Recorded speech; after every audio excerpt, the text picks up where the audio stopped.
গানের গল্পটা কি হিরো হিরোইনের প্রেম, তারপর এই নিয়ে ফ্ল্যাশব্যাক, রোমান্টিক দৃশ্য, এরকম কোনো কিছু। ওদের প্রেম হচ্ছে, একটু খুনসুটি হচ্ছে, ঝগড়া হচ্ছে, ওরকম। গানটা তো আপনি গেয়েছেন। হ্যাঁ, গান আমার সাথে আরেকজন গেয়েছে, ডুয়েট করেছি আমরা, এটা এফ প্রীতম ভাই। কতটুকু আশাবাদী গানটা?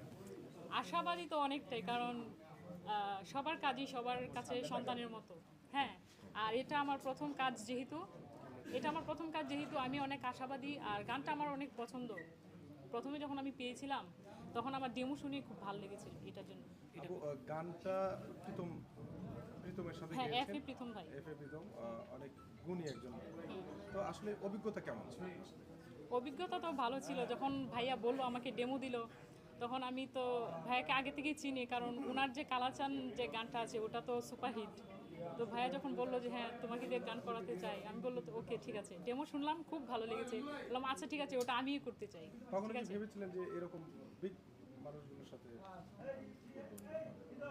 ভাবিনি, কিন্তু ভাবা তো হয়ে থাকে। হ্যাঁ, কাজ করতে করতে তো ছোট থেকে বড়, বড় থেকে ছোট, এরকম করি, ধাপে ধাপেই তো আগানো যায়। কিন্তু আমার কাছে প্রথমবারই বড় ধরনের, মানে বড় বাজেটের একটা কাজ এসেছে প্রীতম ভাইয়ের সাথে, তো সেটা নিয়ে তো আমার খুব ভালো লাগছে। এটা আপনার কত নাম্বার? এটা আমার প্রথম গান। গান করেছি কিন্তু জীবনে রিলিজ, প্রথম? হ্যাঁ, কিন্তু রিলিজ হচ্ছে আজকে, এটা প্রথম। অনুভূতি কেমন? অনুভূতি অনেক বেশি ভালো, কারণ যেহেতু প্রথম গান আর আমার জন্মদিনের দিনও রিলিজ হচ্ছে, দুটো মিলিয়ে খুব ভালো লাগছে। ও আজকে আপনার জন্মদিনের শুভেচ্ছা, এবং আমরা গানটি উইশ করবেন। একটু গানটা যদি একটু শুনতাম আমরা দিতে শুনি। আচ্ছা ঠিক আছে, শোনাচ্ছি। আমি মুখরাটা গিয়ে দিচ্ছি। হ্যাঁ। অনেক কথা বলা বাকি, কথাগুলো আগলে রাখি, বলি বলি করে তোকে বলা হয় না।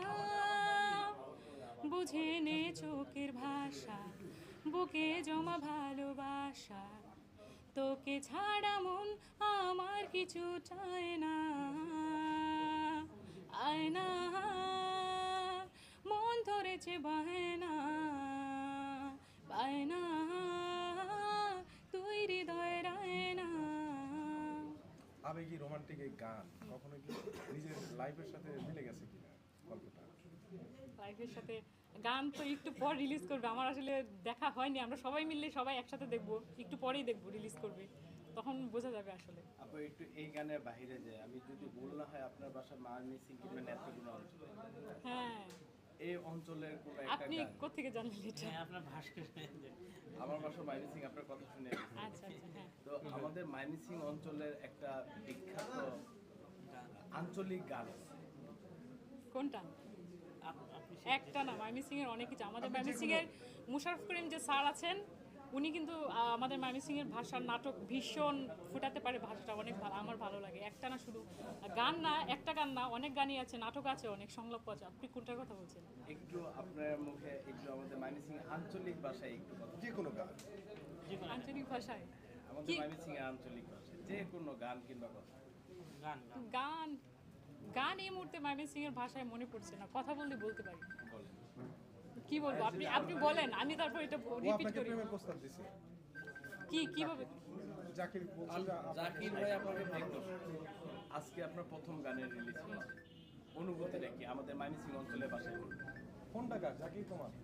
এই ফোনটাকে বন্ধ করুন জাকির ভাই, আহ, একটু দাও জাকির ভাই, ফোনটা বন্ধ করুন। আমার নাকি না কার? আচ্ছা আচ্ছা, আমাদের ময়মনসিং অঞ্চলের আচ্ছা, ভাষায় আচ্ছা, বলছি। আমার পুরোটা আসবে কিনা জানি না, কিন্তু আমি চেষ্টা করছি। আমি দিই না, অনেকদিন হয় দিচ্ছি না।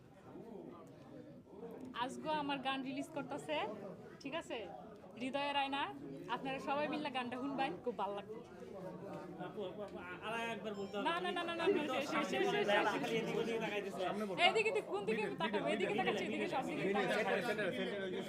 তাকাচ্ছি। আজকে আমার আর প্রীতম ভাইয়ের একটা গান আসছে, এই প্রথম আমার গান রিলিজ করলো, তাও আমার জন্মদিনের দিন। আমার খুবই ভালো লাগছে, ঠিক আছে। আপনারা সবাই মিলে গানটা শুনবেন, ওকে।